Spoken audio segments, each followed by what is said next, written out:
Chapitre 5. Lola dansait comme jamais pour oublier les dernières heures qu'elle avait vécues. Comment avait-elle pu le croiser au restaurant par hasard alors qu'elle n'avait eu qu'un silence radio depuis tout ce temps?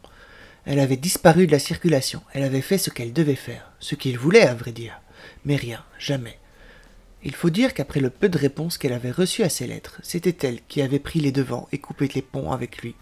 Mais de là à le retrouver maintenant, c'était une trop grosse nouvelle d'un coup. Elle ne savait pas si elle pourrait...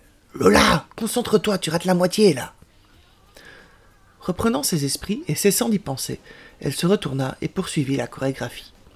Elle avait pris l'habitude de danser sur chaque table qui l'entourait, délaissant l'estrade à proprement parler. Mais elle avait aussi acquis le réflexe de ne jamais regarder les gens pour qui elle dansait. Jamais. Elle avait horreur de voir cette lueur dans le regard de ceux qu'elle croisait, de deviner leurs pensées lorsque leurs yeux se posaient sur telle ou telle partie de son corps. Le show se termina, et les filles retournèrent au vestiaire. Elles prirent une douche et se changèrent. « Tu veux qu'on te ramène chez toi, Lola ?»« Non, merci, je vais rentrer à pied. Puis je rentre pas chez moi. »« Pourquoi ?»« d'une, j'ai pas mes clés, et de deux, c'est trop loin. » Lola fit donc ses adieux à Laurence, la bise à Anita, et s'en alla, toujours aussi peu vêtue que le matin même. Heureusement, il ne pleuvait plus. Elle avait réussi à gratter 3 cigarettes à son amie, qu'elle fuma sur le chemin. Elle voyait les voitures qui ralentissaient, les regards qui se tournaient vers elle. Si peu vêtue dans un tel quartier, on était en effet en droit de se poser des questions sur sa profession. Oui, cela lui était arrivé de vendre son corps pour arrondir ses fins de mois. Parfois, elle avait cumulé à son job de serveuse, danseuse, quelques soirées en tant qu'escort girl. Mais cela ne lui était plus arrivé depuis qu'on lui avait retiré sa fille. Danser était déjà bien assez pour subvenir à ses besoins à elle seule. Elle arriva devant l'immeuble d'Enzo, tapa le code et entra, grimpant les escaliers marche après marche, les jambes meurtries après tout un service plus la danse. Mais il fallait qu'elle arrive jusqu'en haut, où elle trouva porte close. Enzo ne verrouillait jamais la porte, sauf quand il invitait une fille. Ce qui devait donc être le cas. Mais elle ne pouvait pas entrer chez elle, vu que ses clés étaient restées sur la table basse de son amie. C'est pourquoi elle s'assit à côté de la porte et s'endormit là, attendant le lendemain. Le soleil était déjà levé depuis bien longtemps sur la ville quand Romain ouvrit les yeux, aveuglé par la lumière du soleil. Il se retourna pour se retrouver nez à nez avec une sorte de zombie blanchâtre à la laine fétide qui lui salua d'un ronflement. Ce à quoi notre petit chanteur répondit par un hurlement effrayé, se reculant comme il le pouvait en tentant de se protéger, en mettant le plus possible d'espace et de superficie de drap entre eux, avant de se retrouver lamentablement échoué sur le sol dans un bonk résonnant. Le dit zombie se retourna en marmonnant quelque chose qui voulait certainement dire « Parle moins fort, je dors », avant de se retrouver lui aussi par terre. « Ouille !» Ils se regardèrent par-dessous le lit. Ce n'était pas la première fois qu'ils dormaient ensemble, et sûrement pas la dernière, mais c'était la première fois depuis longtemps qu'ils avaient les cheveux qui leur poussaient à l'intérieur du crâne de la sorte. Tentant de se relever, les yeux plissés et les expressions du visage aussi embrouillées que leurs cheveux et leurs estomacs, ils s'appuyèrent sur le lit et s'assirent dos à dos, la tête dans les mains, en un parfait miroir. Pouh, ça fait mal quand les rhinocéros et les kangourous se battent sur une arène et que l'arène elle tourne dans le mauvais sens. Hein? J'ai les cheveux qui poussent à l'envers. Attends, parle doucement. T'as pas du Doliprane? Tiroir de la table de nuit, sors-moi-en un aussi. Des bruits de farfouillage se firent entendre, suivis d'un « Y'a pas de tiroir, Romain, on doit pas être chez toi ». Ils levèrent les yeux et regardèrent plus longuement autour d'eux. Ils n'étaient en effet ni chez l'un ni chez l'autre, mais au Ritz, dans une des chambres les plus luxueuses. Bordel, mais qu'est-ce qu'on fout ici? C'est ça quoi, surtout que t'habites à 2 rues. Romain, tu te souviens de quoi hier? On allait dans une boîte de strip. On a été dans une boîte de strip? J'ai dû abuser alors, j'ai un trou noir à partir du resto quand ma mère m'a appelé, moi. Bon, ça c'est fait. Ils prirent leur douche chacun leur tour dans un silence presque religieux, avant de sortir, se faire éblouir par la lumière du soleil resplendissant, et de se rendre à l'appartement d'Alexis, qui était, comme de fait, à 2 rues de là. Un Doliprane et 3 cafés plus tard, ils se regardèrent en se demandant quoi faire de leur journée, avant de décider d'un commun accord que cette journée serait donc celle du repos. Heureusement que les anniversaires, c'est qu'une fois par an, marmonna Romain. Ouais, parce que se mettre minable comme ça tous les jours, je le ferai pas. Surtout pas en semaine. D'ailleurs, tu comptes faire quoi de ta journée, mon petit? Aller faire un tour, histoire de me ressourcer. Et toi? Du canaping, très cher. Du quoi? Demanda le chanteur. Du canaping, répondit Alexis. Le sport le plus haut niveau que je connaisse. Profite bien, demain on répète. Oui, monsieur, rendez-vous demain à 9h? Tu sauras pas te lever pour cette heure-là, Alex, t'es une véritable marmotte. J'ai quoi si je le fais? Les félicitations des autres pour être arrivé pour la première fois à l'heure sans mon aide. Oui, mais ça c'est évident, je parlais de ce que tu me redonnerais, toi. Ok, c'est bon, t'auras une glace, t'es content? Va te faire voir, lança Alexis en riant, persuadé de pouvoir surprendre Romain le lendemain. Enzo, t'as une clocharde devant la porte. Ah non, c'est Lola.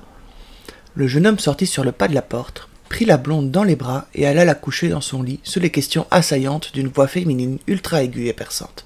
C'est qui elle? Et pourquoi tu la mets dans notre lit? Au revoir, Sarah. La porte fut refermée sur la dénommée Sarah, la laissant seule sur le palier achever sa conversation avec la dite porte. Il retourna dans sa chambre, désolé que son ami dût dormir dans des draps souillés où il avait passé la nuit avec quelqu'un qu'elle n'aimait pas. Il se demanda même un instant si il n'aurait pas été mieux à rester sur le palier. D'une légère caresse sur la joue, il dégagea le visage de la jeune fille des cheveux qui l'empêchaient d'admirer son grain de peau si pâle, la recouvrit d'une couverture, puis s'assit à son chevet, une tasse de café fumante à la main. Il ignorait quand elle était arrivée, mais peu lui importait. Elle ne tarderait pas à se réveiller, et il fallait avouer que c'était déjà un fait exceptionnel qu'elle n'ait pas ouvert les yeux quand il l'avait portée jusqu'ici. Elle avait de drôles de marques sur le visage, comme si elle avait été crispée plus que nature durant la soirée de la veille. Mais qu'avait-il donc bien pu lui arriver? Même en dormant, elle avait l'air de souffrir. Il ne l'avait plus vue comme cela depuis un bon moment, même le jour de son anniversaire. Il faudrait approfondir le sujet, mais plus tard, car pour l'heure, la demoiselle se réveillait en poussant un petit gémissement apeuré. Il posa la tasse brûlante sur le sol et s'allongea à ses côtés, la prenant dans ses bras. Elle papillonna des yeux, se demandant où elle se trouvait, sans prononcer un seul mot. C'était habituel de sa part, quand elle allait mal, impossible de lui faire sortir quoi que ce soit de la bouche. « Chut, allez, calme-toi, ma belle, ça ira mieux tout à l'heure. » Lola serra les poings et enfouit sa tête dans le creux de l'épaule de celui qui avait toujours été là pour elle depuis si longtemps. Mais elle ne dit rien, pas un son ne franchit la barrière de ses lèvres. Non, ça n'irait pas mieux, pensait-elle le plus fort possible afin qu'il l'entende. Mais il n'entendait pas, et ne pouvait que la serrer dans ses bras, la berçant doucement pour qu'elle se calme. Elle avait le souffle court, cela l'angoissait de ne pas savoir s'exprimer, cette peur horrible qui lui coupait petit à petit tous les sens. Heureusement, notre beau brun avait l'habitude de ce genre de situation. C'est pourquoi il lui parla de tout et de rien, du temps qu'il faisait que ce soir il l'emmènerait à un concert. Le soir même, donc, Lola ayant pris une douche, bu 2 litres de café et, ô gloire, mangé un demi-sandwich, cala devant la garde-robe. « Je suis supposée mettre quoi pour aller là-bas ?»« Ce que tu veux, Bella, mais sois décente, s'il te plaît. »« J'ai le droit de m'habiller comme je veux, oui. Mais de toute façon, c'est pas comme si tu avais le choix. Ici, je n'ai que ça, ou alors ça, » fit-elle en désignant une robe bleue très près du corps et ce qui semblait être fort courte, ou alors une jupe en jean blanche tout aussi courte et un t-shirt vert où trônait l'inscription « I hate true love ». Troisième cintre en partant de la gauche dans la penderie, tu as un jean noir aussi. Tu veux pas mettre celui-là plutôt? J'aime pas les pantalons. S'il te plaît.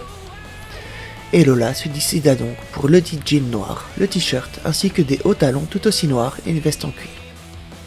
Elle alla se maquiller légèrement et démêler ses cheveux, avant d'arriver dans le salon et de s'asseoir à un coin de la table devant une boîte de métal que contenait leur réserve d'herbe. « Non, pas ce soir, s'il te plaît. On n'essayerait pas de passer une bonne soirée sans en fumer avant d'y aller? Tu m'en demandes beaucoup, là, non? Je sais, mais tu me remercieras. » Ils embarquèrent donc, totalement clean, dans la voiture d'Enzo, en route vers l'Olympia.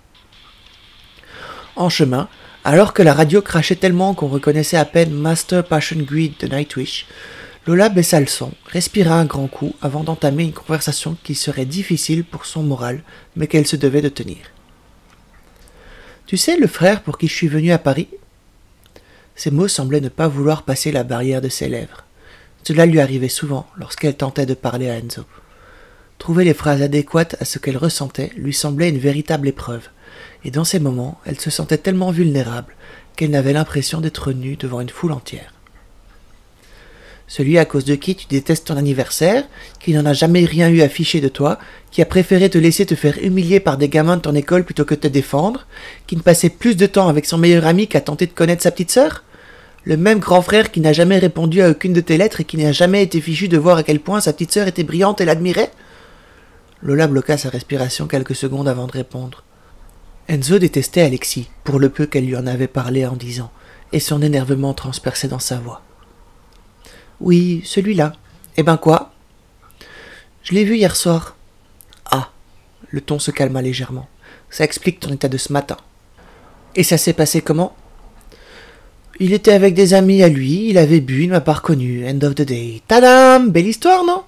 Quoi, c'est tout ? » ?»« Oui. » Ce n'était pas tout. En effet, le combat mental avait repris pour notre jeune danseuse. Une part d'elle, la plus enfouie, voulait lui révéler l'identité de ce grand frère. Mais l'autre part, beaucoup plus forte, n'avait que faire des hurlements intérieurs de la première et l'intimait de se taire. Ce qu'elle fit. Flashback 2 The Breaking Down. Ça faisait maintenant 2 ans et demi que j'étais arrivé à Paris. Je m'approchais chaque jour un peu plus de mon objectif, réussir. Grâce à Enzo, j'avais eu des papiers sur l'identité de Lola Dawson. Je suivais des cours d'art dramatique dans le 10e arrondissement. Je travaillais les week-ends dans un café à 2 rues de chez lui, et nous nous étions mis ensemble. Tout allait donc pour le mieux. Il me connaissait comme personne, et je ne faisais presque plus de crise comme lors de ma première nuit chez lui. On ne sait pas encore à quoi c'était dû, ni pourquoi j'en fais. Il a voulu que je me fasse suivre psychologiquement, et pour lui faire plaisir, j'ai accepté, mais une fois passé la porte du bâtiment, impossible de dire un mot. Ils m'ont diagnostiqué une maladie étrange, je n'ai pas bien compris, et à vrai dire, je ne cherche plus. Je n'y vais plus non plus, 1 an m'a suffi, même si Enzo et elle voulaient que je continue, parce que, d'après eux, il y avait beaucoup de travail à faire. Le travail, il est simple. Je dois positiver un maximum, ne plus penser à Alexis tant que je n'ai pas atteint mon objectif, aller de l'avant et surtout devenir célèbre. Qu'il me voie, me reconnaisse, que je lui prouve que si je n'ai pas pu devenir quelqu'un à ses yeux, je le suis au moins aux ceux du monde entier. Alors que je tirais sur le joint, je sentis à nouveau cette nausée monter.